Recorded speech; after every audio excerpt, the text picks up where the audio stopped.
نحمده ونصلي على رسوله الكريم اما بعد فاعوذ بالله من الشيطان الرجيم بسم الله الرحمن الرحيم رب اشرح لي صدري ويسر لي امري واحلل عقدة من لساني يفقهوا قولي۔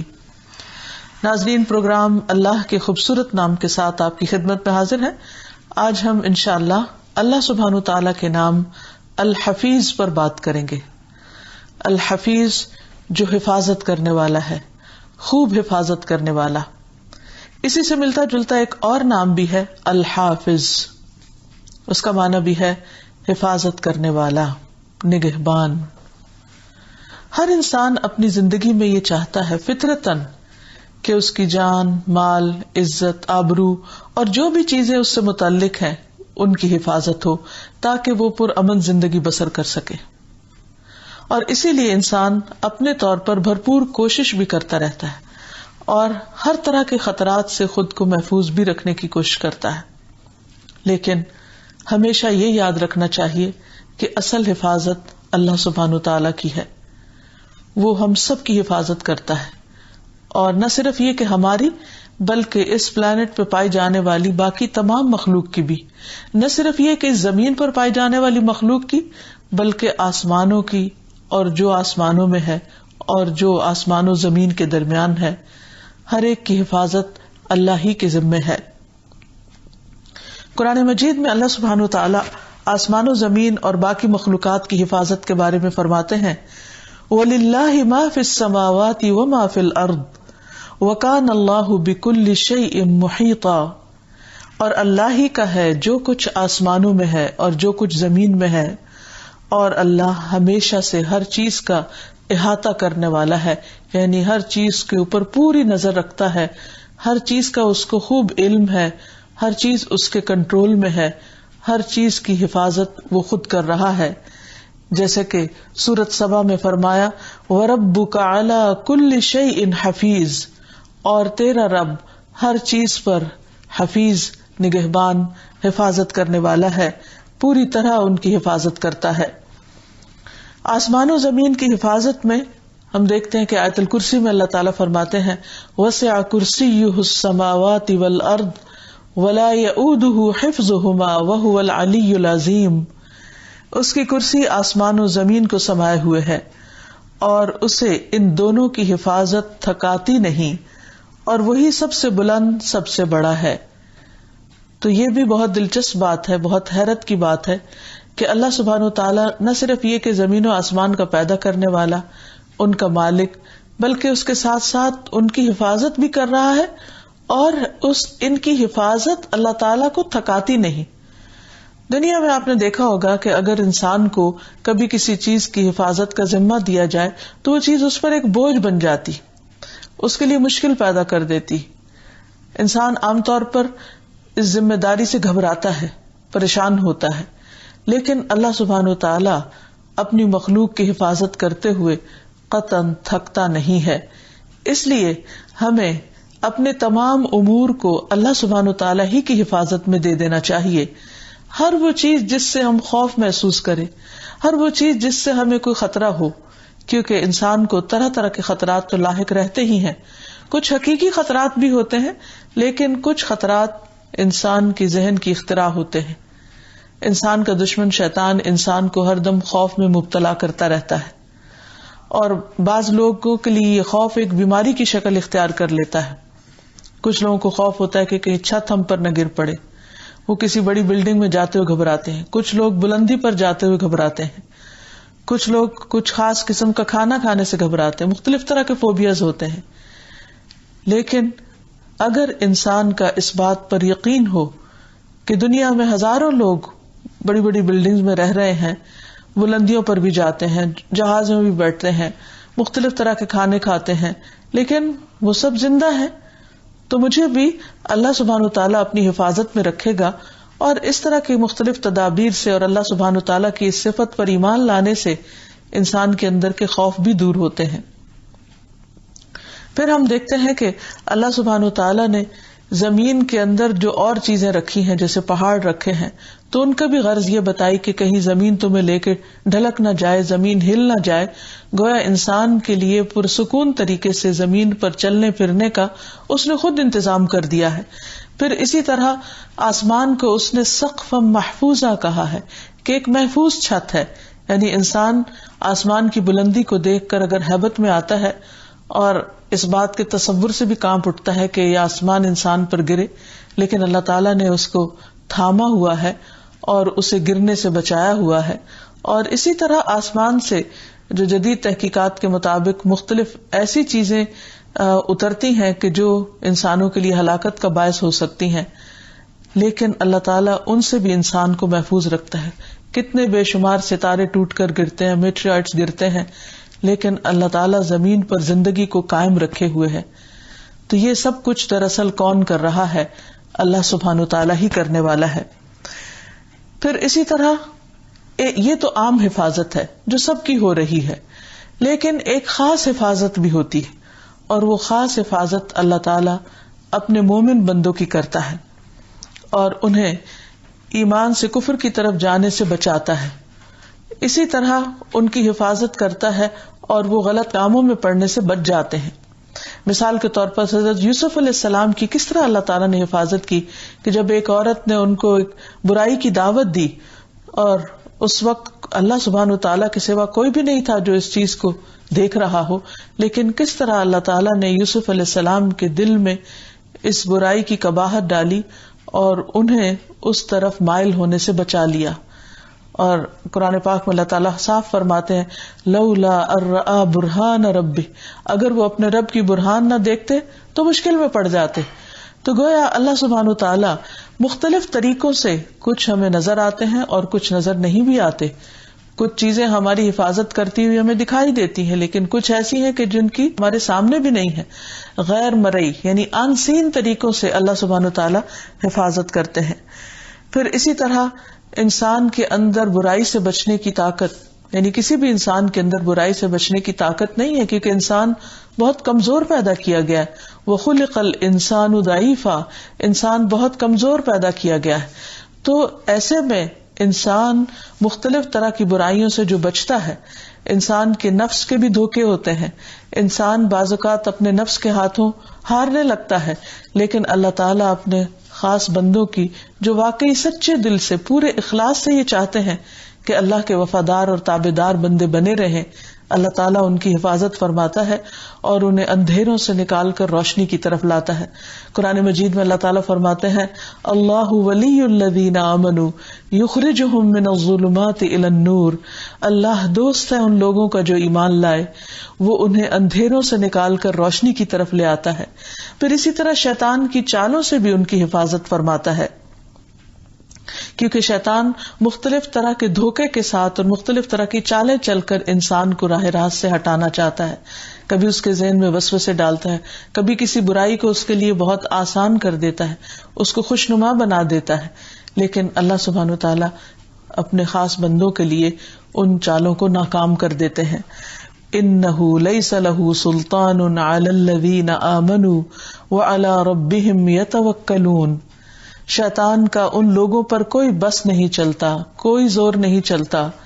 جو ایمان لائے اور اپنے رب پر بھروسہ کرتے ہیں، اپنے رب پر توکل کرتے ہیں. اور حقیقت یہ ہے کہ مومن اپنے شیطان کو تھکا دیتا ہے اس کی بات نہ مان کر.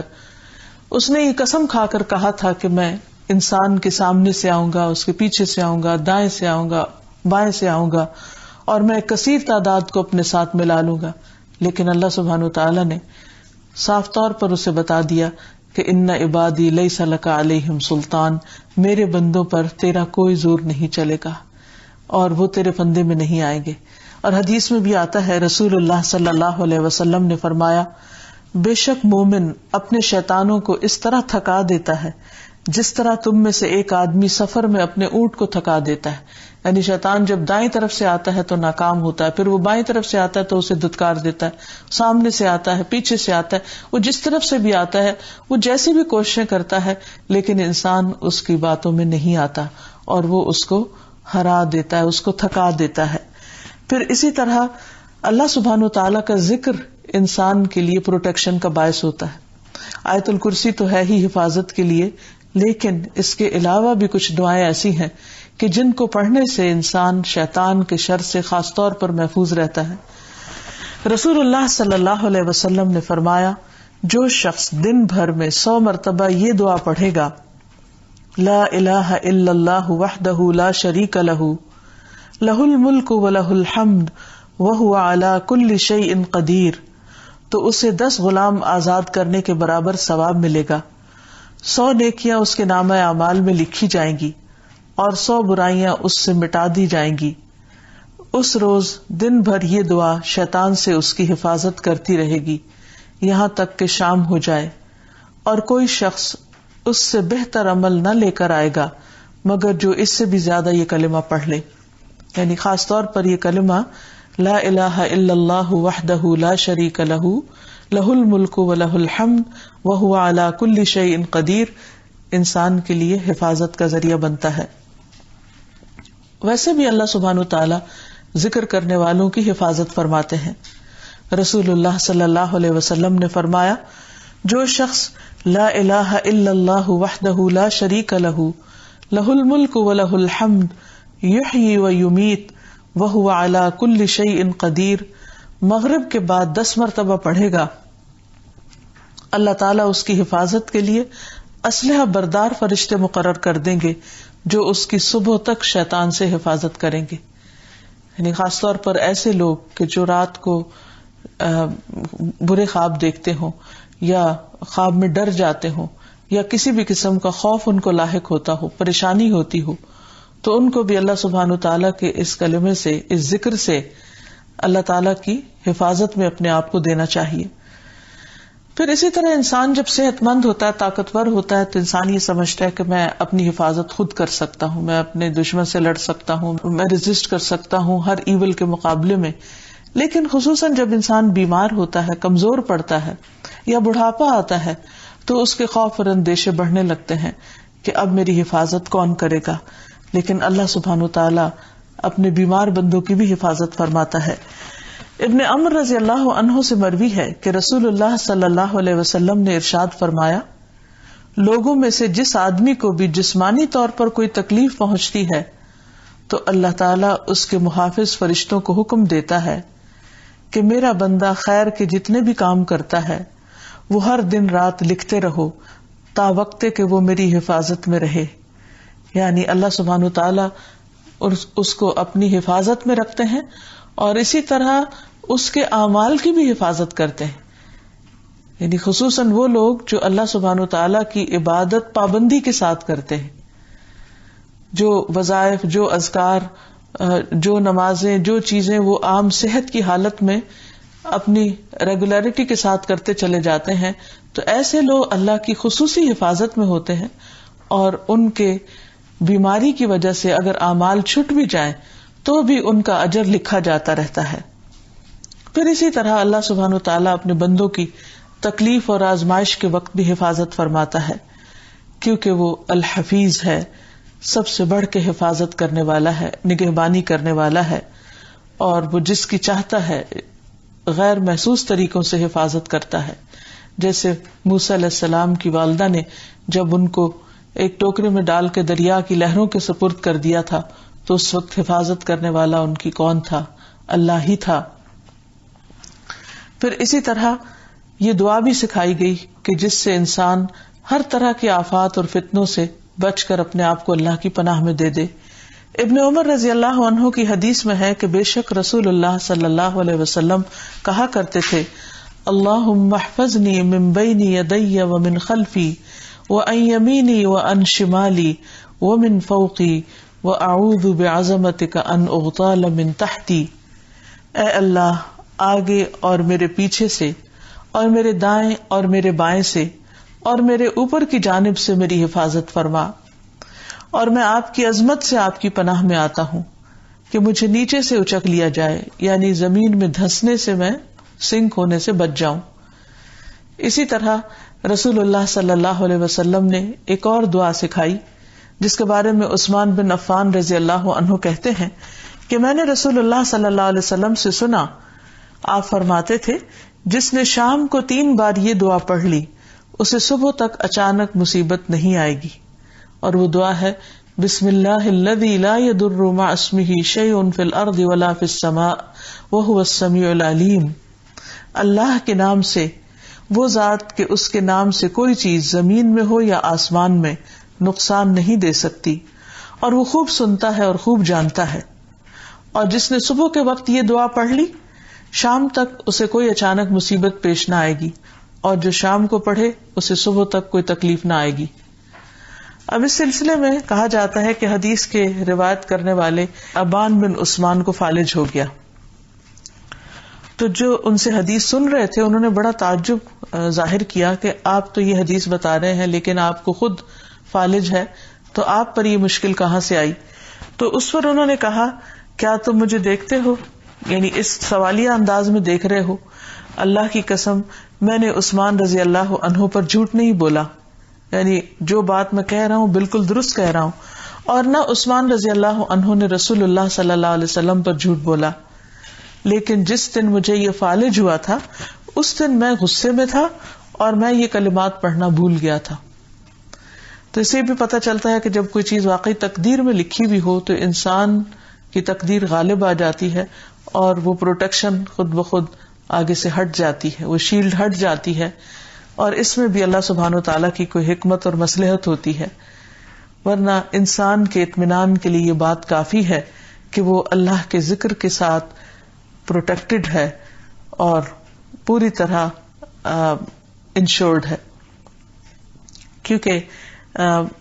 انسان کے اندر کا یہ احساس کہ مجھے یہ چیز نقصان نہ دے دے، یہ نقصان نہ دے دے،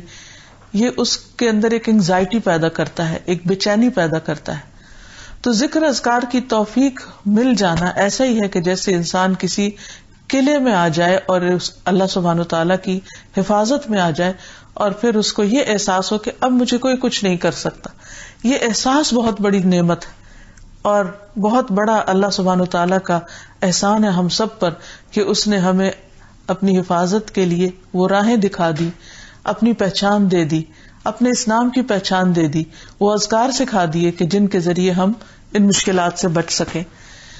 پھر اسی طرح آپ دیکھیں کہ اللہ سبحانہ و تعالیٰ ایسا الحفیظ ہے کہ جس نے نہ صرف یہ کہ ہمارے پورے وجود کی بلکہ جسم کے الگ الگ اعضاء اور خاص طور پر وہ اعضاء جو بہت نازک ہیں ان کی حفاظت کے لیے فرشتے مقرر کر رکھے ہیں. مثلاً وہ فرشتے کانوں، آنکھوں اور جلد کی حفاظت کرتے ہیں. اور پھر یہ بھی ہے کہ انسان اپنی آنکھوں سے، کانوں سے جو کچھ دیکھتا سنتا ہے وہ اس کے حق میں یا خلاف گواہیاں بھی لکھتے چلے جا رہے ہیں. اسی طرح اللہ سبحانہ وتعالی بندوں کے اعمال کی حفاظت فرماتے ہیں. قرآن مجید میں اللہ تعالیٰ فرماتے ہیں وَإِنَّ عَلَيْكُمْ لَحَافِظِينَ كِرَامًا كَاتِبِينَ يَعْلَمُونَ مَا تَفْعَلُونَ، کہ اللہ سبحانہ وتعالیٰ نے تم پر فرشتے مقرر کر رکھے ہیں جو حفاظت کرنے والے ہیں. ان علیکم لحافظین، اور وہ کیا کہلاتے ہیں؟ کرامن کاتبین، معزز کاتب ہیں. اللہ سبحانہ وتعالیٰ کے ہاں ان کا ایک مقام ہے، اور وہ اپنے علم کی بنا پر انسان کے سارے اعمال کو لکھتے چلے جاتے ہیں. یعلمون ما تفعلون، وہ جانتے ہیں جو کچھ تم کرتے ہو، یعنی تمہارے ارادوں اور خیالات، تمہاری گفتگو، تمہاری حرکات و سکنات، ہر چیز کو کمپائل کرتے چلے جا رہے ہیں اور اسی طرح لکھ رہے ہیں جیسے اللہ تعالیٰ نے ان کو حکم دیا ہے. حالانکہ اللہ سبحانہ وتعالیٰ خود بھی انسانوں پر حافظ ہے، اور جیسا کہ اللہ تعالیٰ سورۃ طارق میں فرماتے ہیں وَإِن كُلُّ نَفْسٍ لَمَّا عَلَيْهَا حَافِظٌ، کوئی نفس ایسا نہیں کہ جس پر نگہبان نہ ہو، یعنی اللہ سبحانہ وتعالیٰ کی حفاظت سب کے لیے ہے. تو انسان کے تمام طرح کے اعمال اچھے ہوں یا برے اعمال تو اللہ سبحانہ وتعالیٰ انسان کے حساب کے لیے لکھوا ہی رہا ہے، لیکن انسان کی نیکیوں کی حفاظت بھی تو اس میں بہت اہم ہے.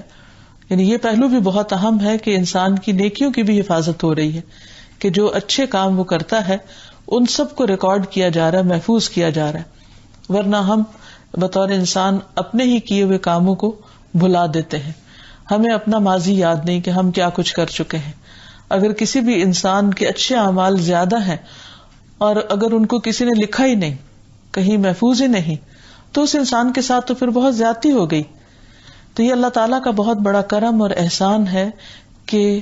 ہمارے کیے ہوئے کاموں کو وہ محفوظ کروا رہا ہے اور پھر وہ ان پر جزا بھی دے گا. اسی طرح انسان کے باقی جسم کی اور باقی چیزوں کی حفاظت کے لیے جو فرشتے مقرر ہیں, ان کے بارے میں بھی اللہ تعالیٰ فرماتے ہیں لَهُ مُعَقِّبَاتٌ مِّن بَيْنِ يَدَيْهِ وَمِن خَلْفِهِ يَحْفَظُونَهُ مِنْ أَمْرِ اللَّهِ, کہ ہر شخص کے آگے اور پیچھے اللہ کے مقرر کردہ نگران ہوتے ہیں. مِن بَيْنِ يَدَيْهِ وَمِن خَلْفِهِ, جو اللہ کے حکم سے اس کی حفاظت کرتے ہیں,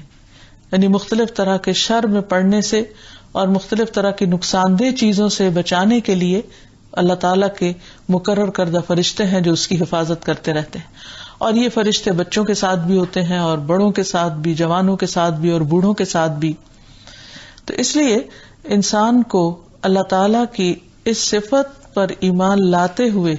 اس کا شکر گزار بھی ہونا چاہیے. پھر اللہ تعالیٰ فرشتوں کے ذریعے جو اعمال محفوظ کراتے ہیں ان کی کچھ اور مثالیں بھی ہیں.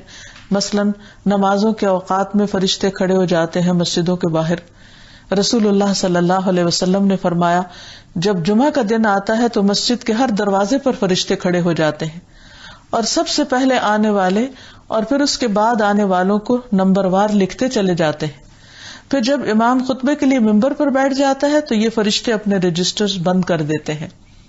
تو گویا وہ انسانوں کو دیکھنے کے لیے آتے ہیں کہ کون سب سے پہلے اللہ کی عبادت کے لیے آگے آیا ہے, کیونکہ فالسابقون السابقون, اور جو لوگ ہمیشہ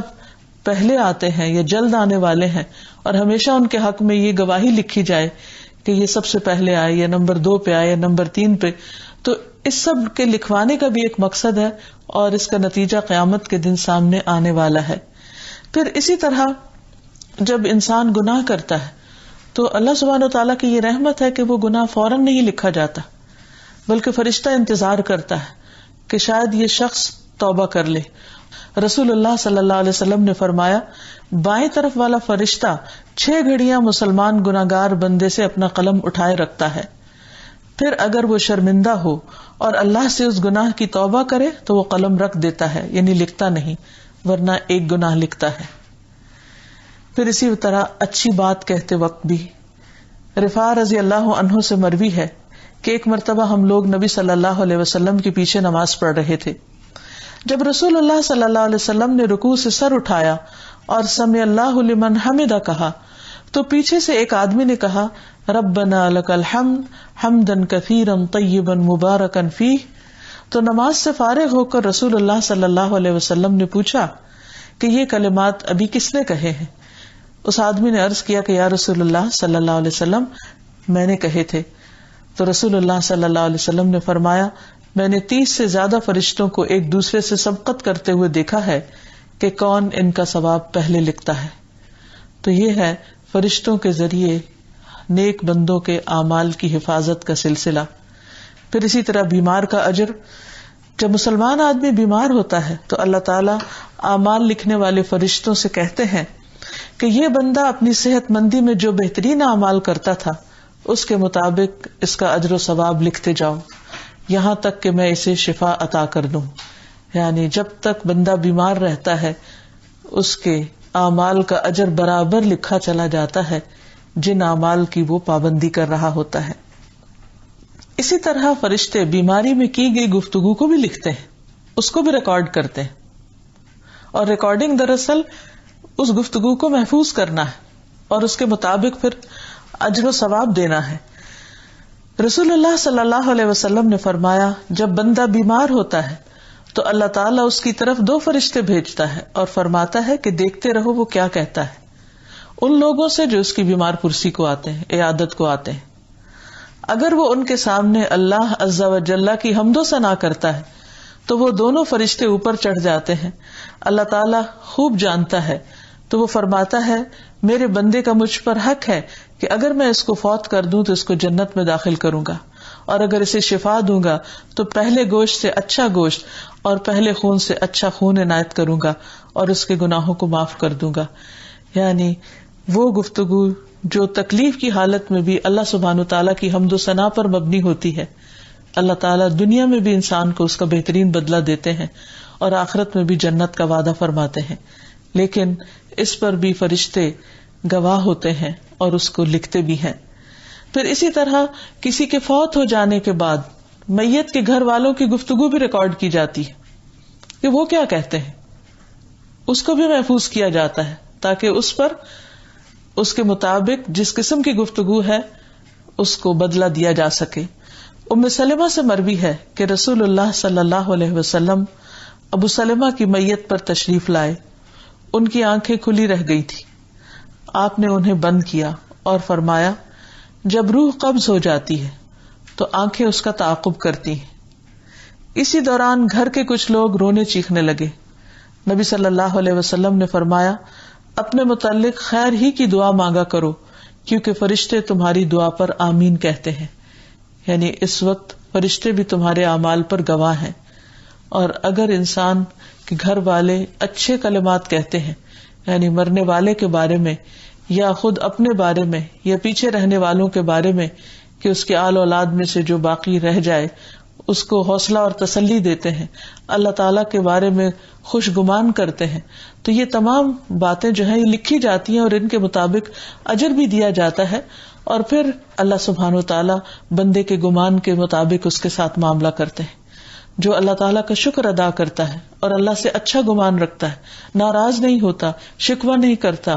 اللہ تعالیٰ کو ظالم نہیں بتاتا، تو اللہ سبحانہ وتعالیٰ اس کے لیے آئندہ خیر اور بھلائی کے دروازے کھول دیتے ہیں۔ تو گویا اللہ سبحانہ وتعالیٰ نے ہمیں پیدا کر کے یوں ہی چھوڑ نہیں دیا، بلکہ ہمیں رزق بھی دیا، صرف رزق نہیں ہماری حفاظت بھی کی، کیونکہ حفاظت بھی ہماری ایک ضرورت ہے۔ اگر اللہ تعالیٰ حفاظت نہ کرے تو ہم اس زمین پر ایک دن بھی شاید زندہ نہ رہ سکیں۔ زمین کے اندر بھی بہت ساری ایسی چیزیں ہیں کہ جن سے انسان کو نقصان پہنچ سکتا ہے، طرح طرح کے کیڑے مکوڑے، اسی طرح سانپ بچھو وغیرہ کہ جو کہیں سے بھی انسان پر حملہ آور ہو سکتے ہیں غیر محسوس طریقے سے، اسی طرح آسمان سے اترنے والی آفات جن کا انسان اندازہ بھی نہیں کر سکتا۔ تو کس طرح اللہ سبحانہ وتعالیٰ ہمیں ان چیزوں سے محفوظ رکھتا ہے، مختلف طرح کی الٹرا وائلٹ ریز جو ہیں وہ انسان کی صحت کے لیے کس قدر نقصان دہ ہو سکتی، اور اس کو اللہ تعالیٰ نے کس طرح اوزون لیئر سے، یہ تو ہمارے کہنے کی باتیں ہیں اور معلوم نہیں اس کے علاوہ کیا کچھ انتظامات اس نے کیے ہوئے ہیں کہ ان لیئرز کے ساتھ اللہ تعالیٰ ہمیں محفوظ رکھتا ہے، اور اللہ تعالیٰ تو اسباب کے بغیر بھی حفاظت فرما سکتا ہے۔ تو جب ہمارا اللہ تعالیٰ کی اس صفت پر ایمان ہو جائے تو پھر لازم ہے کہ ہم اللہ سبحانہ وتعالیٰ کی صحیح طور پر اطاعت کرنے والے ہوں، اس کے شکر گزار ہوں، اور اپنے اندر بھی ایسی کوالٹیز پیدا کریں کہ جس سے اللہ تعالیٰ کی اس نعمت کا شکر ادا کر سکیں۔ سب سے پہلی بات تو یہ ہے کہ ہمیں اللہ سبحانہ تعالیٰ کے دین اور شریعت کی حفاظت کرنی چاہیے، اللہ تعالیٰ کے احکامات کی حفاظت کرنی چاہیے۔ اللہ تعالیٰ نے ہمیں جس مقصد کے لیے پیدا کیا ہے اس مقصد کو پورا کرنا چاہیے، یعنی وما خلقت الجن والانس الا لیعبدون، کہ میں نے جن و انس کو اپنی عبادت کے لیے پیدا کیا ہے۔ تو پھر اس عبادت میں جو احکامات ملے ہیں ہم کو، جن چیزوں کی فرما برداری اور پابندی لازم ہے، ان پر ہم عمل کرنے والے ہوں۔ اس سلسلے میں ہم دیکھتے ہیں کہ اللہ تعالیٰ کے جو محبوب بندے ہیں، جن سے اللہ تعالیٰ نے جنت کا وعدہ کر رکھا ہے اور جن کے جان و مال کے بدلے انہیں جنت دے رکھی ہے، یا جو جنت کے خریدار ہیں، ان کی صفات ہے۔ اللہ تعالیٰ فرما رہے ہیں کہ التائبون العابدون الحامدون السائحون الراکعون الساجدون الآمرون بالمعروف والناہون عن المنکر والحافظون لحدود اللہ وبشر المؤمنین۔ وہ مومن جن سے اللہ نے جنت کا وعدہ کر رکھا ہے، کون ہے وہ؟ توبہ کرنے والے، عبادت کرنے والے، حمد کرنے والے، روزہ رکھنے والے، رکوع کرنے والے، سجدہ کرنے والے، نیکی کا حکم دینے والے، برائی سے منع کرنے والے، اور اللہ کی حدوں کی حفاظت کرنے والے۔ یعنی اللہ تعالیٰ نے ان کے لیے جو باؤنڈریز مقرر کر رکھی ہیں، حلال و حرام کے جو چیزیں ان کو بتا رکھی ہیں کہ کہاں تک تم جا سکتے ہو اور کس سے آگے تم نہیں جا سکتے، ان سب چیزوں کی بھی وہ حفاظت کرتے ہیں۔ تو ان مومنوں کو خوشخبری دے دو، یعنی صرف عبادت کر لینا ہی کافی نہیں، صرف اچھے کام کر لینا ہی کافی نہیں، بلکہ اس کے ساتھ ساتھ توبہ استغفار بھی ضروری ہے، گناہوں سے معافی بھی ضروری ہے، دوسروں کو نیک حکم دینا اور ان کو برائیوں سے بچنے کے لیے کہنا بھی ضروری ہے، اور اس کے ساتھ ساتھ اللہ تعالیٰ کی مقرر کردہ حدود کی حفاظت کرنا بھی ضروری ہے۔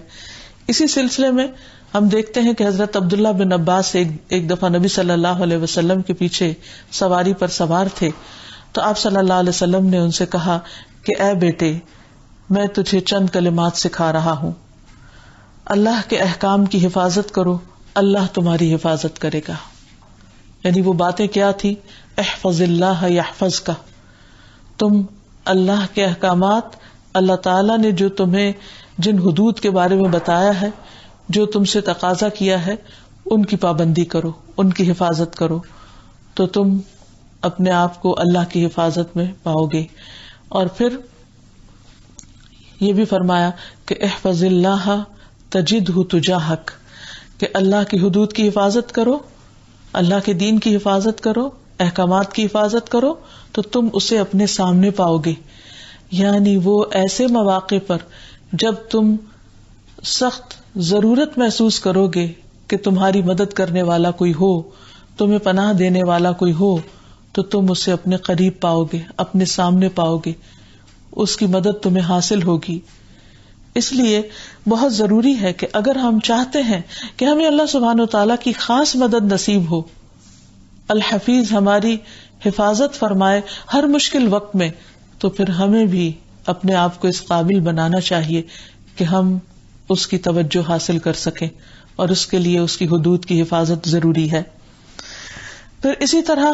حدود کی حفاظت میں اور اللہ تعالیٰ کے دین کے احکامات کی حفاظت میں سب سے پہلی حفاظت نماز کی حفاظت ہے، کہ انسان ان کو 5 وقت اپنے مقرر وقت کے اندر پڑھے اور پھر ان میں کمی بیشی نہ کرے۔ قرآن مجید میں اللہ تعالیٰ فرماتے ہیں حافظوا علی الصلوات والصلاۃ الوسطی وقوموا للہ قانتین، سب نمازوں کی حفاظت کرو اور درمیانی نماز کی خاص طور پر، اور اللہ کے لیے فرما بردار بن کر کھڑے رہو۔ یعنی اگر انسان چاہتا ہے کہ اس کی حفاظت ہو تو وہ نماز کی حفاظت کرے، اور نماز کی حفاظت میں سب سے پہلے جو نماز کے آداب اور شرائط ہیں ان کی حفاظت، جیسے طہارت ہے تو طہارت کی حفاظت، کہ انسان اپنے وضو کی حفاظت کرے، وضو کرنے کا وقت ہو تو تمام اعضاء کو صحیح طور پر دھوئے، جس طریقے سے وضو کرنا سکھایا گیا اس طریقے کی پابندی کرے، اپنے من مانے طریقے نہ نکالے۔ پھر اسی طرح نماز کے لیے جو اور شرائط ہیں کہ لباس پاک ہو، جسم پاک ہو، قبلہ کی طرف رخ کیا ہو، اور خشوع و خضوع کے ساتھ نماز ادا کرے۔ تو یہ تمام چیزیں نمازوں کی حفاظت میں آتی ہیں۔ انہی کے بارے میں اللہ تعالیٰ فرماتے ہیں وَهُمْ عَلَىٰ صَلَاتِهِمْ يُحَافِظُونَ۔ اسی طرح ظہر سے پہلے کی سنتوں کی حفاظت، اس پر بھی بہت اجر ہے۔ بعض لوگ فرائض تو پڑھ لیتے ہیں لیکن سنتوں کی پابندی نہیں کرتے۔ رسول اللہ صلی اللہ علیہ وسلم نے فرمایا جو شخص ظہر سے پہلے 4 رکعت اور بعد میں 4 رکعت کی حفاظت کرے گا اس پر جہنم حرام ہو جائے گی۔ اسی طرح خصوصی طور پر عصر کی نماز کی حفاظت۔ پھر باقی چیزوں میں انسان اپنی زبان کی حفاظت کرے، کیونکہ زبان سے نکلے ہوئے غلط الفاظ انسان کے لیے ہلاکت کا باعث ہے۔ پھر اپنی نگاہوں کی حفاظت کرے، اپنی شرمگاہ کی حفاظت کرے۔ خاص طور پر خواتین کے لیے آتا ہے کہ فالصالحات قانتات حافظات للغیب بما حفظ اللہ، کہ نیک عورتیں شوہروں کی فرما بردار ہوتی ہیں، ان کی غیر موجودگی میں حفاظت کرنے والی ہیں، اس لیے کہ اللہ نے انہیں محفوظ رکھا ہے۔ تو مومن عورتیں خصوصاً اپنی شرم و حیا کی حفاظت کرنے والی ہوں۔ پھر اسی طرح اپنے ماتحت لوگوں کی حفاظت کی جائے، کیونکہ ہر ذمہ دار نگران ہے اور اس سے اس کی رعایا کے بارے میں پوچھا جائے گا۔ پھر اسی طرح قرآن مجید کی حفاظت، یعنی اگر یاد کر رکھا ہے تو اسے بھلائے نہیں۔ پھر اسی طرح قرآن مجید کے کچھ حصوں کو اپنے دل میں محفوظ کرنے والا ہو انسان، کیونکہ وہ دل جس میں قرآن نہیں وہ دل ایک ویران دل کی طرح ہے۔ پھر اسی طرح یہ کہ ان تمام اعمال کے بارے میں معلومات حاصل کرے کہ جن سے انسان اللہ کی حفاظت میں آ جاتا ہے۔ مثلاً گھر کے اندر داخل ہوتے وقت اگر انسان سلام کرتا ہے تو ایسا شخص اللہ کی امان میں ہوتا ہے۔ پھر اللہ کے راستے میں نکلنے والے وہ بھی اللہ کی حفاظت میں ہوتے ہیں۔ اور پھر انسان اپنے آپ کو، اپنے اہل و عیال کو، اپنے گھر بار اور مال کو، ہر چیز کو اللہ کی حفاظت میں دے. جب کوئی سفر پر نکلے تو سفر پہ نکلنے والا پیچھے والوں کو اللہ کی حفاظت میں دے، باقی رہنے والوں کو، اور جو الوداع کہنے والے ہیں وہ جانے والے کو اللہ کی حفاظت میں دے. اسی طرح رات کو سوتے وقت ایسی دعائیں پڑھی جائیں جو مسنون ہیں، جن کے پڑھنے سے حفاظت کا وعدہ کیا گیا ہے، ان کو پڑھنا نہ بھولے. اللہ سبحانہ تعالیٰ کے اس نام کو جاننے کے بعد انسان کے لیے یہ بھی لازم ہے کہ وہ ان دعاؤں کا بطور خاص اہتمام کرے کہ جس سے انسان کی حفاظت ہوتی، جس میں صبح و شام کی دعائیں بھی ہیں، رات کو سوتے وقت کے اذکار بھی ہیں، اور دیگر مواقع کی بھی دعائیں ہیں. پھر اس میں انسان کس کس چیز کے شر سے پناہ مانگے؟ ہر چیز کے شر سے، جس میں خود اس کا اپنا نفس، اپنے ذات، شیطان، دیگر انسان اور باقی مخلوقات ہیں. اور خصوصاً اپنے اچھے خاتمے کی دعا مانگے، بری موت سے حفاظت کے لیے دعا کرے، بری بیماریوں سے حفاظت کی دعا کرے، اپنے نفس کے شر سے بچنے کی حفاظت کی دعا کرے، جنات کے شر سے بچنے کے لیے دعا کرے، اور آخر میں انسان اللہ تعالیٰ کا ہمیشہ شکر گزار رہے کہ جس نے ہمیں یہ سب کچھ سکھایا. وآخر دعوانا ان الحمد للہ رب العالمین.